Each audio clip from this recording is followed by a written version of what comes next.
Hello, welcome to the Self Learning Podcast by Dr. Sushma Singh. Let us start discussion on Unit 4 Social Construction of Reality. And our topic is Phenomena of Social Reality. Berger and Luckman feel that to study the phenomena of social reality implies that we use everyday common sense reality as a point of departure. This is what knowledge ultimately comprises: the interaction and participation in social life and process. Thus, common sense ideas are the most important ingress into understanding the sociology and phenomena of individuals, groups, and society. Thus, it is clear that society has, at the very least, two sides to its existence and ontology. One is subjective and the other is objective.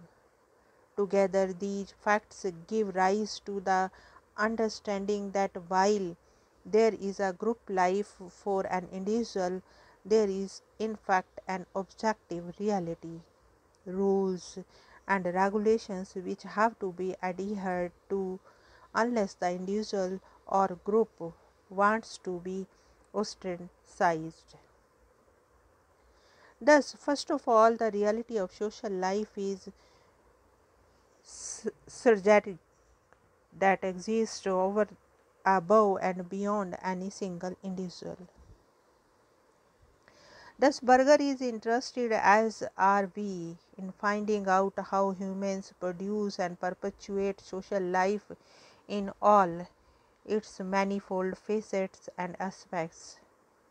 Thus, by attempting to understand social reality, we are really asking how was constructed, because this is what will give us the cues to proceed further with our line of inquiry. Now let us move to the next point: everyday social reality. Berger and Luckman point out that everyday life and its basis is such that it is best apprehended by the method of phenomenological analysis, which happens to be a descriptive method.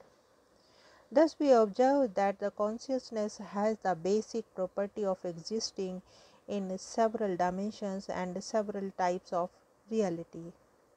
Thus, human beings are aware to a greater or lesser extent that the social world comprises of many or multiple realities in everyday life. These multiple realities are themselves well ordered and more or less fully developed and quite capable of influencing each other. Thus, phenomena are such that a particular pattern can be disconcerned by the human beings, and these social facts are imposed upon them. In other words, a new entrant into a society sooner or later finds that he or she has a particular social order which is imposed upon him or her. Thus, we find that the common sense knowledge is what human beings share intersubjectively through interaction with other human beings. This becomes very clear in the structure of routine that human beings follow in the course of their daily life. Pursuing an inquiry into the common sense knowledge and its social context is relatively simple. But Berger and Luckman point out that the difficulty exists in the comprehension and translation of those areas which are not classifiable as common sense knowledge, but are in fact known everyday reality.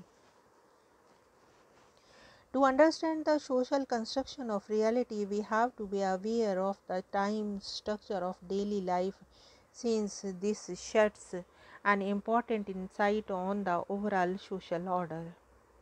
As Berger and Luckman point out that the temporality is a basic property of consciousness itself.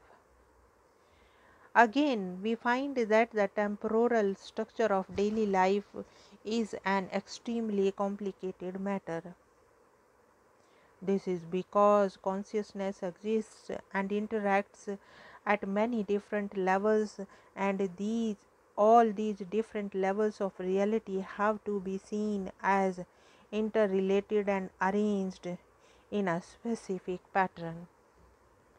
Thus, the temporal structure existing in society clearly defines the situation for members of a particular society they belong to. Let us consider the question of daily interactions between the human beings in any particular society. In these interactions, it is a direct or face-to-face situations which define much of the structure of reality in everyday life. This is because when there is face-to-face interaction between the self and the other, an intersubjective understanding of each of the other. Self-reflection is also an outcome of the behavior with others, as it makes us conscious of what we are and stand for in society, since it creates or even gives us our attitudes and subsequently our behavior, which in turn is the basis of human social reality or realities. It may be pointed out, however, that everyday reality itself has many components, and these itself could generate specific situations and attitudes. It is therefore clear on observation that while there are basic similarities in the social reality, there are also areas that create rules of their own and impose them on the members of a given reality. This reality, again, although it is so clearly present in the social situations, is in fact influenced and bounded by the rules of social reality. Now let us move to the next point, language and social reality. Another area where social reality is present is that of the area of language.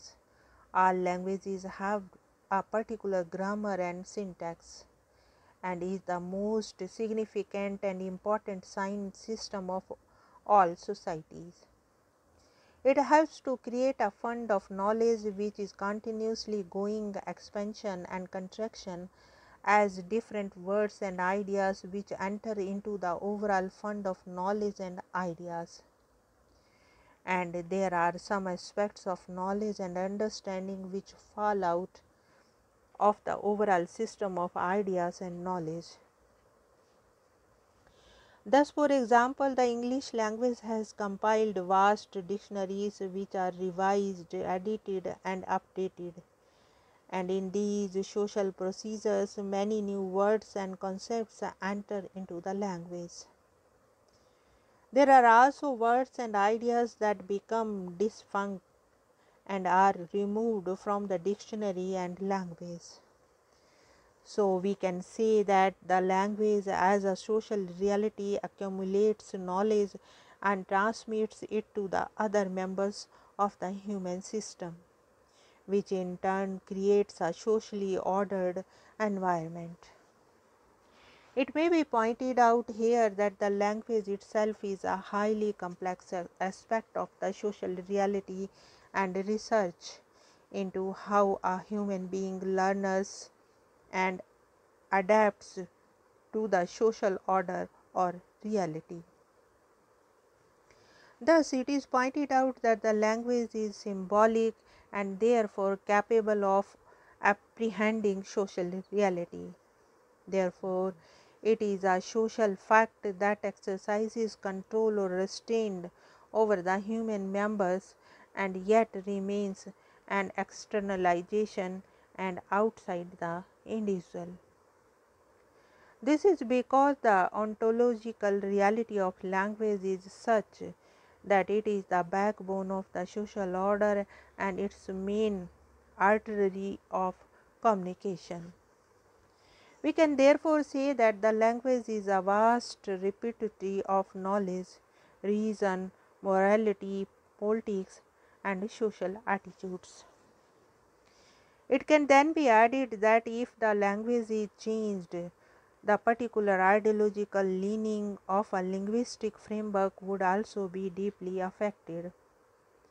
The social reality can be apprehended by a study of language and its application to varying situations within the societal context. Related to this is the idea that not only does language provide us ingress into the overall structure of society, it is basic to human progress, and the shift in the prominent features of social reality form a basic component on the history of theories and ideas so far as sociology and the sociology of knowledge is concerned. Now let us wind up the session and take rest. Thank you very much for engaging yourself with the Self Learning podcast.